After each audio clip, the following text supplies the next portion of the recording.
Hey everybody, give just a minute. It looks like we are about to start here. I hope everyone has a great Thursday. It's been gorgeous here, a little cooler, but gorgeous. Some rain's supposed to head in tomorrow, so enjoying this nice weather while we can. I hope your week has gone really well. And here in Tennessee, we've started opening things up. That's been so exciting just to know that you can go to some places. My son had a haircut yesterday. I never knew I'd be so excited about him getting a haircut. So I'm glad you joined today. What we are going to be discussing is last week I put up what sleep challenges are you facing the most? And I decided to have a drawing, and every week I'm going to have a drawing about a new topic that you all have questions about and want to learn about. And this week the question came from Morgan, and her 14-month-old is struggling going to bed because the 14-month-old has a dependency on nursing to sleep.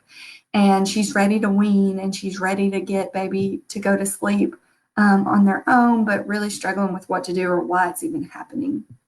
So today we're going to talk about those things, and we're going to be talking about basic strategies of what's happening, how you can get better sleep going, getting them to sleep more independently, which I know especially once you have a 14-month-old, you are ready to get sleep going in the right direction, as we all are. So the first thing that we need to talk about when we are talking about how do we get baby to sleep better, number one, you've got to address those basic necessities. And when I'm talking about basic necessities, what does a child need to help them thrive at falling asleep on their own? These have to be met and have to be in place before we can ever address actually doing it. So first, we're going to be talking about their wake windows. What are their wake windows like during the day? Are they asleep too long? Are they asleep too short? Have you missed a wake window? Are they having short naps during the day? Wake windows in daytime sleep are at the top of the pyramid when we are talking about getting them to go to sleep easier and on their own at bedtime. If we are missing that in the day, it's going to be a real struggle at bedtime and overnight. So you most definitely want to make sure you're watching those wake windows. I actually have a wake window chart that covers you newborns to toddler age. It tells you how much sleep they need, how many naps they need to be getting, how long their wake windows should be, all of that good stuff. So I will be happy to share that wake window chart with you, and you can have that from newborn up to toddler age. Next, are you meeting their tired and sleep cues? Are we watching to make sure they're not overly or underly tired during the day? Overly tired and undertired have similar cues. So you've really got to know your baby and know what their sleep cues are. So make sure you're meeting their tired cues. Next, the sleep environment. Is it conducive to sleep?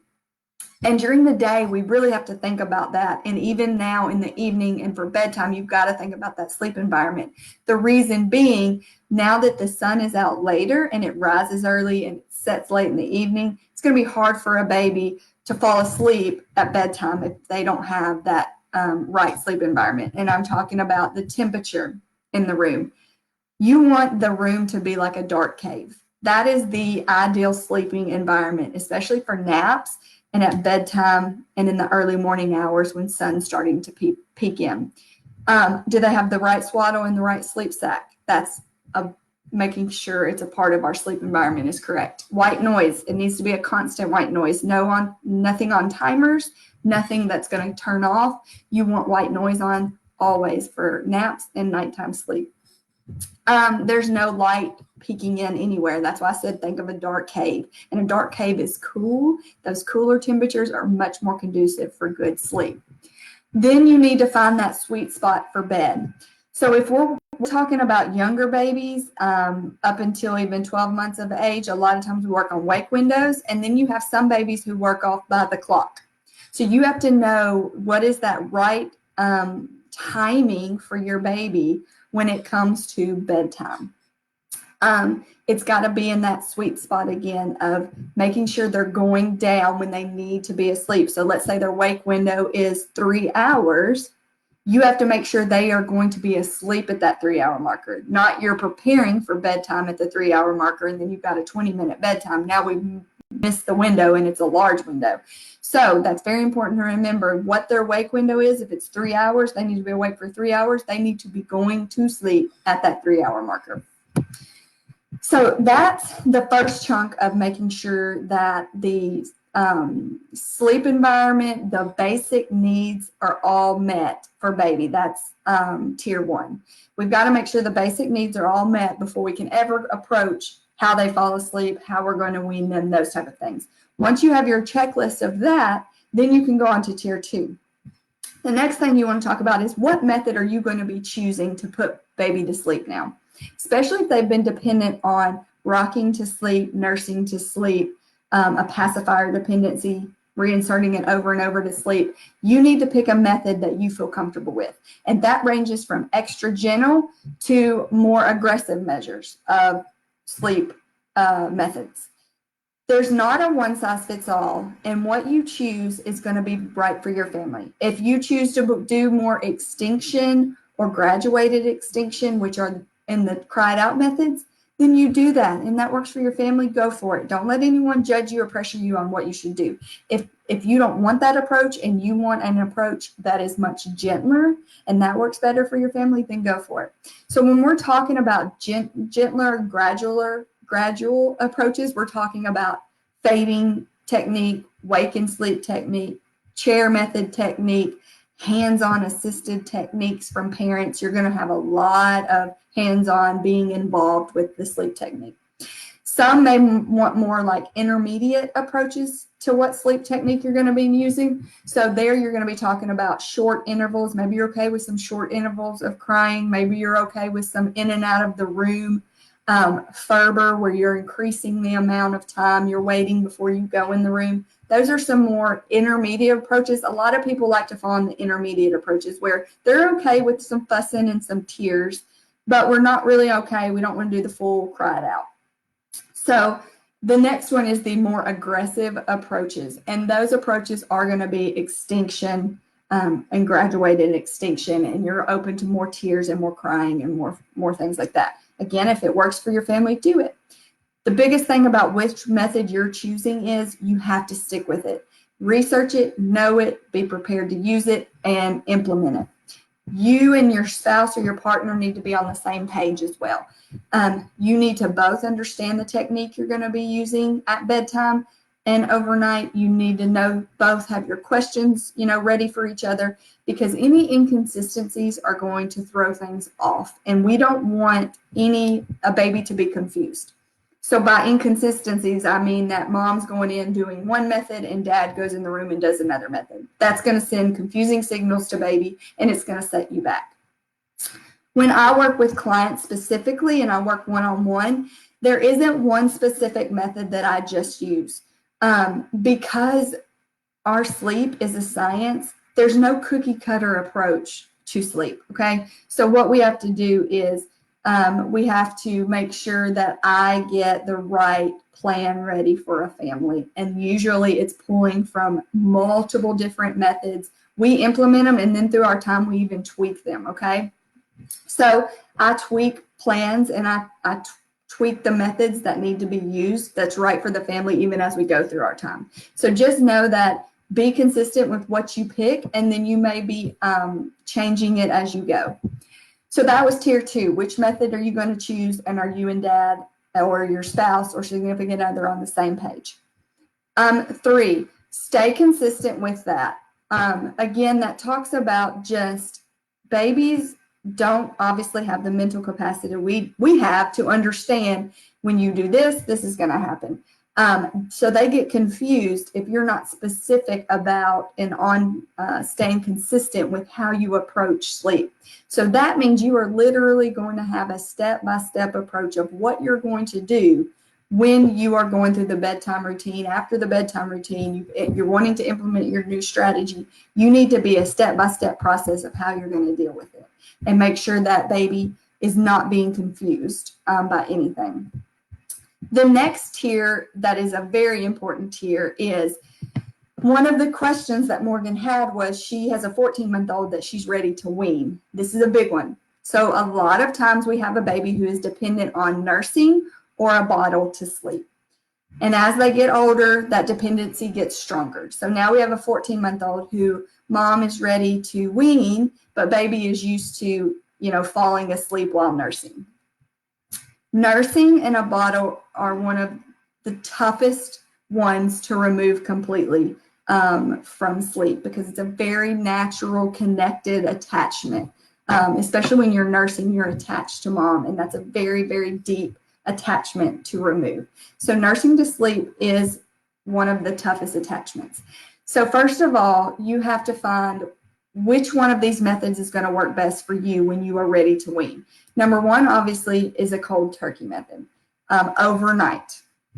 When a lot of families just get to the point that they're like, I'm not going to nurse anymore to sleep, I'm going to cut it off cold turkey. You might even move to a bottle to sleep. You might even move to a pacifier to sleep. You might move to something else, but you're ready to cold turkey remove the nursing completely to sleep. And if that fits you, go for it.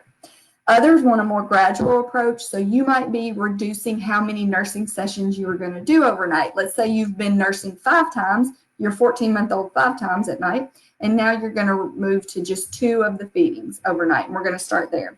Then you might even go a more gradual approach where you are cutting them off a little quicker from each side. So they're nursing a little faster. Maybe they're used to nursing, 4 minutes each side, and now you're going to cut it to 2 minutes. And we're going to gradually go down that way. Then you might just do 1 feeding, 1 nursing session, and you might do 1 bottle in the night. So again, nursing is the toughest one to remove. So you might even have to take a bottle to one of them. That approach might work better for you. Some things that really help is having your spouse or partner help you during this process. So if you've decided you're ready to wean, you don't want to nurse to sleep anymore, you're ready to wean that, say you have a 12-month-old, a 14-month-old, and you're ready to be done, then that's where it's really important when spouse or significant other can help you. You're really going to need that support in the night, because obviously they're really going to find that attachment, and you've got to find something else to help wean them away from that. A lot of things that help when you're nursing in the night is to wear a sports bra, wear multiple bras, wear tighter clothing, things that are harder for them to get into during the night. Again, things that make it more difficult for them to get to. They've had this attachment, especially if we're talking about a 12, 14-month-old, 18-month-old, they've had this attachment for a very long time. So they're going to have to find different ways to get to sleep now. So you really want to be once you decide to wean, go for it and stick to it in the night. Because otherwise, if you're sending them mixed signals back and forth, number one, it's going to take you much longer to wean. Number two, it's going to be sending signs of, well, sometimes she offers it and sometimes she doesn't. And that's really not fair to baby, because they're going to be confused about what's happening. So just once you decide to do it, then go for it. And again, it's finding other ways, especially at bedtime, to help them fall asleep on their own. You've got to find other ways to get them to fall asleep besides nursing. Even if you need to pack to sleep, or you've been giving a pacifier to sleep, all of that is a better step away from the nursing, because it's such an attachment. So just remember, any steps forward are progress. And then again, when baby wakes, say you finally got them to fall asleep on their own independently at bedtime, once they wake up, you need to have that same approach of what you've decided which technique to go through. I want to be very clear. Remember that when babies cry, that's their way to communicate with us. If you've met all their basic needs, you have met, they are changed, they are fed, they are loved, and they show us tears and they cry for us, that doesn't mean that we are neglecting them, especially if you're in the room with them, if you are helping them through this process, that means they're just communicating with us. And a lot of times when we try and shut babies off from crying immediately, or we try and make them stop immediately, it amps things up, because we're not giving them that space to let them communicate. We need to let them show those tears to us. Let us help. Let us guide them through it. Let's talk about it. Just as you're going to do when they're trying to crawl, or when they're trying to walk, or when they're trying to learn a new skill, they're going to get frustrated. They're going to have tears, but that doesn't mean that we stop them from learning to crawl or learning to walk.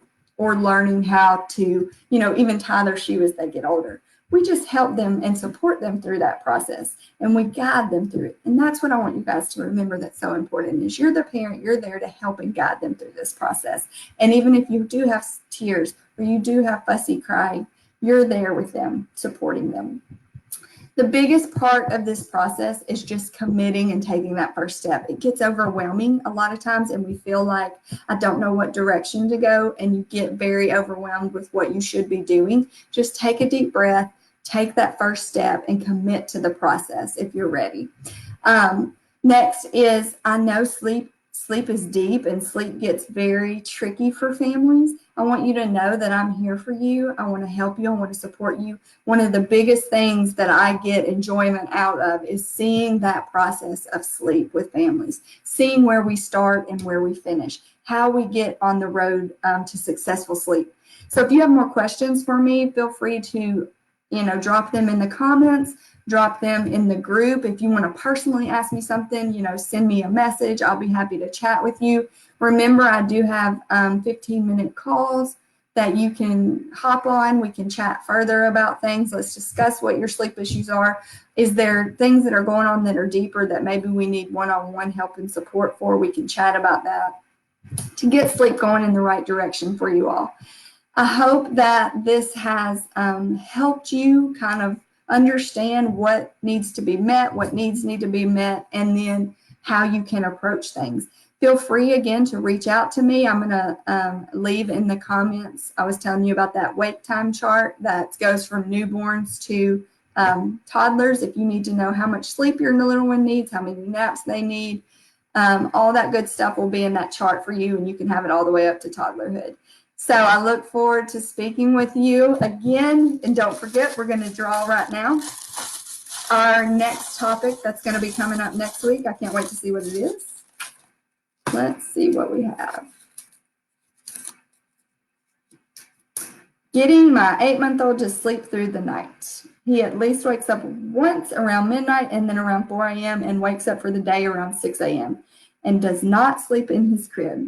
So we got a lot of things happening next week. We're going to talk about sleeping through the night, what that entails, and then what do we do when our little one is not sleeping in their crib and you are ready to get them in their crib or their bassinet when you're ready, or if they're sleeping in a pack and play, whatever they are, pack and play, crib, bassinet, how do we do it? How do we get them in there? And what does sleeping through the night entail?